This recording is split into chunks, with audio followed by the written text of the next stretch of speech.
चैत्र नवरात्रि क्यों मनाई जाती है, इसका असली रहस्य जानकर आप चौंक जाएंगे। अपनी आवाज धीमी कर लीजिए, आंखें बंद कर लीजिए और कुछ देर के लिए इस दुनिया से दूर चले जाइए, क्योंकि जो कहानी मैं आज आपको सुनाने वाला हूं वह सिर्फ एक धार्मिक त्योहार की कहानी नहीं है। यह कहानी उस समय की है जब पृथ्वी पर अंधकार छाया हुआ था, जब देवता भी घुटनों पर थे, जब एक स्त्री की शक्ति ने पूरे ब्रह्मांड को बचाया। यह कहानी है मां दुर्गा की। यह कहानी है नवरात्रि की, उस आत्मा की जो सदियों से हर इंसान के दिल में एक ऐसी लौ की तरह जल रही है जो न तूफान से बुझती है और न ही अंधेरे से। तो सुनिए, बहुत ध्यान से सुनिए। नमस्कार प्यारे दर्शकों, मैं आपका अपने चैनल दिव्य तरंग में एक बार फिर हार्दिक स्वागत करता हूं। दोस्तों, आज हम एक नई कहानी और एक नया वीडियो लेकर आपकी सेवा में उपस्थित हुए हैं। आज की कथा अत्यंत ज्ञानवर्धक और प्रेरणादायक है। कथा शुरू करने से पहले आपसे एक विनम्र निवेदन है। शास्त्रों में कहा गया है कि अधूरी छोड़ी गई कथा दुख और पाप का कारण बनती है, इसलिए इसे अंत तक अवश्य सुनें। और यदि आप अपनी मां से सच्चा प्रेम करते हैं तो इस वीडियो को लाइक करें, हमारे चैनल को सब्सक्राइब करें और कमेंट में मां लिखकर अपना समर्थन दें। तो आइए बिना किसी विलंब के आरंभ करते हैं आज की प्रेरणादायक कथा। यह कहानी हजारों साल पहले की है। महिषासुर एक महाशक्तिशाली दानव था। उसके पिता रंभासुर थे, जो स्वयं एक पराक्रमी असुर थे। लेकिन महिषासुर में केवल शक्ति ही नहीं थी, उसमें था एक गहरा अहंकार, एक जिद और एक ऐसी भूख जो कभी समाप्त नहीं होती थी। उसने सोचा, अगर मुझे सबसे ताकतवर बनना है तो मुझे ब्रह्मा जी से वरदान लेना होगा। वह हिमालय की सबसे ऊंची चोटी पर गया। वहां उसने कठोर तपस्या शुरू की। दिन बीते, महीने बीते, साल बीत गए। महिषासुर ने न कुछ खाया न कुछ पिया। वह केवल एक पैर पर खड़ा था, आंखें बंद, माथे पर सूरज की तपती आग और पैरों के नीचे बर्फ की ठंडी चट्टानें। देवता उसकी तपस्या देखकर घबरा गए। उन्होंने ब्रह्मा जी से प्रार्थना की, हे प्रभु, इस दानव की तपस्या रोक दीजिए, इसे वरदान मत दीजिए। लेकिन ब्रह्मा जी बोले, जो सच्चे मन से तपस्या करता है उसे वरदान मिलना ही चाहिए, यही सृष्टि का नियम है। और फिर एक दिन ब्रह्मा जी प्रकट हुए। महिषासुर ने अपनी आंखें खोली। उसके सामने चतुर्मुखी ब्रह्मा खड़े थे, जिनके चेहरे पर वात्सल्य झलक रहा था। ब्रह्मा जी बोले, मैं तुम्हारी तपस्या से प्रसन्न हूं, मांगो, क्या चाहिए तुम्हें? महिषासुर के होठों पर एक मुस्कान आई। वह मुस्कान जीत की नहीं बल्कि घमंड की थी। उसने कहा, हे ब्रह्मा, मुझे ऐसा वरदान दीजिए कि मेरी मृत्यु किसी पुरुष के हाथों ना हो। न देवता मुझे मार सके, न मनुष्य, न यक्ष, न गंधर्व, मैं अमर हो जाऊं। ब्रह्मा जी ने एक पल रुककर उसे देखा। उनकी आंखों में एक गहराई थी, जैसे वे जानते हो कि यह वरदान एक दिन इस दानव के विनाश का कारण बनेगा। उन्होंने कहा, तथास्तु, और उसे वरदान दे दिया। लेकिन महिषासुर ने एक बात पर ध्यान नहीं दिया। उसने किसी स्त्री से सुरक्षा नहीं मांगी। उसे लगा, स्त्री से क्या खतरा, वह तो कमजोर है, वह तो घर में रहने वाली है, वह तो शक्ति ही नहीं है। यही उसकी सबसे बड़ी गलती थी, यही उसका घमंड था, और यही घमंड उसके विनाश का बीज बन गया। वरदान मिलते ही महिषासुर जैसे बदल गया। उसके अंदर एक आग जल उठी, एक अजीब नशा, एक ऐसा भ्रम कि अब वह सब कुछ कर सकता है। उसने अपनी सेना तैयार की, लाखों असुर योद्धा, विशालकाय, भयानक और क्रूर। उसने हर दिशा में अपनी सेना भेज दी। सबसे पहले उसने पृथ्वी लोक पर कब्जा किया, फिर पाताल लोक, और फिर उसकी नजर स्वर्ग पर पड़ी। इंद्रदेव स्वर्ग के राजा थे। उनके पास अमरावती थी, देवताओं का वह नगर, जहां हमेशा वसंत रहता था, जहां फूल कभी मुरझाते नहीं थे और जहां संगीत सदा गूंजता रहता था। महिषासुर ने स्वर्ग के द्वार पर आक्रमण कर दिया। इंद्र ने अपनी सेना को रोकने के लिए भेजा। देवताओं ने पूरी ताकत लगाई। इंद्र ने खुद अपना वज्र उठाया, लेकिन महिषासुर अजेय था। वरदान की ताकत से उसने देवताओं को धूल चटा दी। इंद्र का वज्र टूट गया और वरुण देव का भाष कट गया। अग्निदेव बुझ गए, यमदेव पीछे हट गए, और फिर वो पल आया जो देवताओं के लिए सबसे दर्दनाक था। महिषासुर अमरावती के सिंहासन पर बैठ गया। इंद्रदेव को अपना सिंहासन छोड़ना पड़ा। देवता स्वर्ग से निकाले गए। वो जो कभी अमरावती में रहते थे, वो पृथ्वी पर मनुष्यों की तरह भटकने लगे। ये अपमान था। ये सिर्फ शक्ति की हार नहीं थी, ये धर्म की हार थी, ये न्याय की हार थी। और जो धर्म हारता है, जब न्याय रोता है, तो एक ही आवाज उठती है, मां की आवाज। देवता भटक रहे थे। इंद्र, वरुण, यम, ब्रह्मा, विष्णु, महेश सब एक साथ थे, लेकिन सब असहाय थे। इंद्र के चेहरे पर आंसू थे। वो आंसू राजाओं के नहीं थे, वो एक ऐसे बेटे के आंसू थे जो घर से निकाल दिया गया हो। सभी देवता हिमालय की ओर चले, फिर देवों के पास पहुंचे। ब्रह्मा, विष्णु और महेश एक साथ बैठे थे। इंद्र ने कहा, हे प्रभु, महिषासुर ने सब कुछ छीन लिया। स्वर्ग हमारा नहीं रहा। पृथ्वी पर अत्याचार बढ़ रहा है। यज्ञ बंद हो गए। देवताओं का भोग नहीं मिल रहा। धर्म का नाश हो रहा है। हम क्या करें? ब्रह्मा जी बोले, महिषासुर को किसी पुरुष के हाथों मृत्यु नहीं मिल सकती। ये उसका वरदान है। लेकिन उसने एक भूल की। उसने किसी स्त्री से अपनी रक्षा नहीं मांगी। विष्णु जी मुस्कुराए, एक ऐसी मुस्कान जिसमें रहस्य छिपा था, ऐसी मुस्कान जिसमें उत्तर था। वो बोले, तो फिर एक स्त्री महिषासुर का अंत करेगी, लेकिन वो कोई साधारण स्त्री नहीं होगी। वो होगी महाशक्ति, वो होगी आदि शक्ति, वो होगी जगदम्बा। सभी देवताओं के शरीर से एक तेज निकला, एक दिव्य प्रकाश। ब्रह्मा जी का तेज, विष्णु जी का तेज, महादेव का तेज, इंद्र का तेज, अग्नि का तेज, वरुण का तेज, यम का तेज, सूर्य का तेज, सभी का। वो सारे तेज एक जगह मिले, एक महापूज बना, एक ऐसा प्रकाश जो आंखों को चौंधिया दे, जो अंधकार को चीर दे। और उस प्रकाश में से एक नारी का रूप प्रकट हुआ, मां दुर्गा। 18 भुजाओं वाली, 3 नेत्रों वाली, सिंघा पर सवार। उनके चेहरे पर एक शांति थी, जो किसी युद्ध से पहले की शांति थी। एक ऐसी शांति जो कहती है कि अब अन्याय का अंत होगा। हर देवता ने उन्हें अपना सबसे शक्तिशाली अस्त्र दिया। इंद्र ने वज्र दिया, वरुण ने शंख दिया, अग्नि ने शक्ति दी, यम ने धन दिया, वायु ने धनुष बाण, विष्णु जी ने सुदर्शन चक्र दिया, महादेव ने त्रिशूल दिया, ब्रह्मा जी ने कमंडल दिया, हिमालय ने सिंघा दिया सवारी के लिए, और मां दुर्गा खड़ी हो गई। तब मां दुर्गा खड़ी हो गई। वह पल सृष्टि की सबसे बड़ी क्रांति का था। वह पल था जब शक्ति ने स्वयं को प्रकट किया। वह पल था जब पूरे ब्रह्मांड ने जैसे एक गहरी सांस ली। मां दुर्गा ने एक बार सभी देवताओं की ओर देखा। उनकी आंखों में करुणा थी, लेकिन उनके हाथों में अपार शक्ति थी। वे जानती थीं कि आगे का मार्ग आसान नहीं है। वे जानती थीं कि जो होने वाला है उसमें रक्त बहेगा, धरती कांपेगी, आकाश हिलेगा। लेकिन वे यह भी जानती थीं कि अन्याय को रोकना ही होगा। मां शक्ति ने युद्ध का बिगुल बजाया। उनकी सिंहनाद ऐसी थी कि तीनों लोग कांप उठे। उधर महिषासुर अपने सिंहासन पर बैठा था। तभी उसके पास एक दूत आया, घबराया हुआ। उसकी सांसें तेज चल रही थी। दूत ने कहा, महाराज, एक स्त्री ने आपको युद्ध की चुनौती दी है। महिषासुर हंसा, एक ठहाका जो स्वर्ग तक गूंज उठा।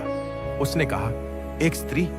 ये कैसा मजाक है? जाओ, उसे कह दो कि वह मुझसे विवाह कर ले। युद्ध क्यों करे? दूत ने कांपते हुए कहा, महाराज, वह कोई साधारण स्त्री नहीं है। वह सभी देवताओं के तेज से बनी है। उसकी 18 भुजाएं हैं। वह सिंह पर सवार है।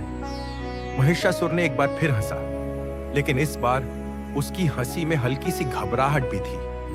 उसने तुरंत अपने सेनापतियों को बुलाया और आदेश दिया, जाओ, उस स्त्री को पकड़कर मेरे सामने लाओ। और फिर युद्ध शुरू हुआ। यह वह महायुद्ध था जो पूरे 9 दिनों तक चला। हाँ, पूरे 9 दिन। और यही 9 दिन आगे चलकर नवरात्रि कहलाए। यही वे 9 रातें हैं जिनके हम आज भी श्रद्धा और भक्ति के साथ मनाते हैं। हर दिन को जीते हैं, हर रूप को समझते हैं। पहला दिन, मां दुर्गा ने शैलपुत्री का रूप धारण किया। शैल अर्थात पर्वत, पुत्री अर्थात बेटी। वह पर्वतराज हिमालय की पुत्री है। सफेद वस्त्र, हाथ में त्रिशूल, माथे पर चंद्रमा और नंदी बैल पर सवार। मां शैलपुत्री शक्ति की नींव है। जैसे पर्वत तूफानों में भी अडिग रहता है, वैसे ही यह रूप हमें स्थिरता और दृढ़ता प्रदान करता है। पहले दिन महिषासुर की सेना का पहला दल आया। हजारों असुर भयानक और विशाल। मां ने त्रिशूल उठाया और एक ही प्रहार में पूरी सेना धूल में मिल गई। महिषासुर के सेनापति यह देखकर कांप उठे।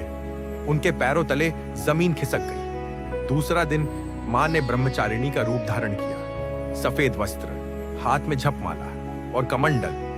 ब्रह्मचारिणी अर्थात वह जो तप और ज्ञान में लीन हो। यह रूप हमें सिखाता है कि केवल शक्ति ही पर्याप्त नहीं होती, ज्ञान और धैर्य भी उतने ही आवश्यक है। दूसरे दिन महिषासुर ने अपने सबसे चालाक असुर को भेजा, जो माया जाल बुनने में माहिर था। लेकिन मां ब्रह्मचारिणी के ज्ञान के सामने उसकी माया टिक नहीं सकी और वह असुर पराजित हो गया। तीसरा दिन मां का रूप था चंद्रघंटा। उनके माथे पर अर्धचंद्र सुशोभित था, जो घंटे के आकार का था। 10 भुजाएं, हर हाथ में अस्त्र शस्त्र। चंद्रघंटा अर्थात शांति और वीरता का अद्भुत संगम। उनकी घंटे की ध्वनि इतनी प्रचंड थी कि असुरों के कान फट जाते थे। तीसरे दिन एक विशाल असुर आया, जो भयंकर शोर से युद्ध करता था। मां ने अपने घंटे की ध्वनि से ही उसे परास्त कर दिया। चौथा दिन मां का रूप था कूष्मांडा। कूष्मांडा अर्थात वह जिसने पूरे ब्रह्मांड की रचना की। जब सृष्टि में चारों ओर अंधकार था, जब कहीं कोई प्रकाश नहीं था, तब मां कूष्मांडा ने अपनी एक हल्की मुस्कान से सूर्य को उत्पन्न किया। वह सूर्य मंडल में निवास करती है। उनके शरीर से दिव्य प्रकाश प्रस्फुटित होता है। चौथे दिन महिषासुर ने एक ऐसा असुर भेजा जो जहां भी जाता अंधकार फैला देता था। लेकिन मां कूष्मांडा के प्रकाश के सामने वह अंधकार टिक न सका और वह असुर पराजित हो गया। पांचवा दिन मां का रूप था स्कंद माता। स्कंद अर्थात कार्तिकेय, देवताओं के सेनापति। मां स्कंद माता वह स्वरूप है जिनकी गोद में बाल कार्तिकेय विराजमान है। यह रूप हमें मां की ममता का अनुभव कराता है। लेकिन जब आवश्यकता पड़ती है, वही मां सबसे प्रचंड योद्धा बन जाती है। मां की ममता और मां का क्रोध दोनों ही अद्भुत हैं। पांचवें दिन एक असुर आया जो मां को कमजोर सिद्ध करने का प्रयास कर रहा था। लेकिन मां स्कंद माता ने उसे ऐसा सबक सिखाया जिसकी उसने कभी कल्पना भी नहीं की थी। छठा दिन मां का रूप था कात्यायनी। महर्षि कात्यायन की पुत्री के रूप में मां ने यह अवतार लिया। कात्यायनी वह स्वरूप है जो सीधे महिषासुर से युद्ध करने के लिए प्रकट हुआ। 3 नेत्र, 4 भुजाएं, एक हाथ में तलवार, एक हाथ में कमल और सिंह पर सवार। यह वह रूप है जो क्रोध और शौर्य का प्रतीक है। पृथ्वी का कोलाहल और सैन्य बल चरम पर था। महिषासुर ने स्वयं अपनी सेना का नेतृत्व किया। युद्ध अत्यंत भयानक था। पृथ्वी कांप उठी, आकाश गरजने लगा, नदियां जैसे उल्टी बहने लगीं। लेकिन मां कात्यायनी के सामने महिषासुर की सेना टिक न सकी। 7वां दिन मां ने अपना सबसे भयानक रूप धारण किया। मां कालरात्रि। काला वर्ण, बिखरे हुए केश, 3 प्रज्वलित नेत्र, नाक से अग्नि और धुआं निकलता हुआ, हाथ में कटार और लोहे का अस्त्र। यह वह स्वरूप है जो स्वयं काल को भी भयभीत कर दे। महिषासुर ने जब यह रूप देखा तो पहली बार उसके हृदय में भय उत्पन्न हुआ। लेकिन घमंड इतनी आसानी से नहीं जाता। उसने कहा, मैं भी डर नहीं सकता।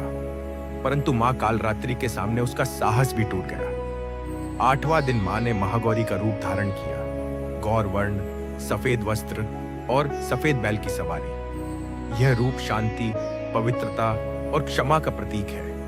यह हमें सिखाता है कि मां केवल दंड ही नहीं देती, वह क्षमा भी करती है। जो पापी सच्चे मन से पश्चाताप करता है, मां महागौरी उसे क्षमा कर देती है। लेकिन महिषासुर ने क्षमा नहीं मांगी। उसका घमंड उसे झुकने नहीं दे रहा था। 9वां दिन अंतिम दिन मां का रूप था सिद्धिदात्री। वह जो सभी सिद्धियां प्रदान करती है, अणिमा, महिमा, गरिमा, लघिमा, प्राप्ति, प्राकाम्य, ईशित्व, वशित्व। यह वह रूप है जो दर्शाता है कि मां सर्वशक्तिमान है। 9वें दिन महिषासुर अंतिम बार युद्ध के लिए आया। वह जानता था कि यह उसका अंतिम दिन हो सकता है। कहीं न कहीं उसे इसका आभास हो रहा था, लेकिन उसका घमंड अभी भी जीवित था। उसने एक बार फिर अपना रूप बदला। वह अपने असली स्वरूप भैंसे के रूप में आ गया। वह कभी सिंह बनता, कभी भैंसे का रूप धारण करता, कभी हाथी बनकर आक्रमण करता। कभी मायावी रूप बदलकर छल करने लगता, लेकिन मां की दृष्टि उसे भली भांति पहचान चुकी थी। मां ने अपना परशु उठाया, पूरा आकाश जैसे घूम उठा और अगले ही क्षण वह परशु महिषासुर के सीने में जा धंसा। महिषासुर धरती पर गिर पड़ा। वह जो स्वयं को अमर समझता था, वह जो स्वर्ग का राजा बन बैठा था, वह जिसने देवताओं को परास्त कर दिया था, आज धरती पर पराजित होकर पड़ा था। उसकी आंखों में अंतिम क्षणों में एक भाव था, पश्चाताप। शायद उसे समझ आ गया था कि जो शक्ति केवल दिखावे की हो, वह सच्ची शक्ति नहीं होती। सच्ची शक्ति वही होती है जो न्याय के साथ खड़ी हो। मां ने उसे देखा। उनकी आंखों में क्रोध नहीं था, बल्कि एक गहरी शांति थी।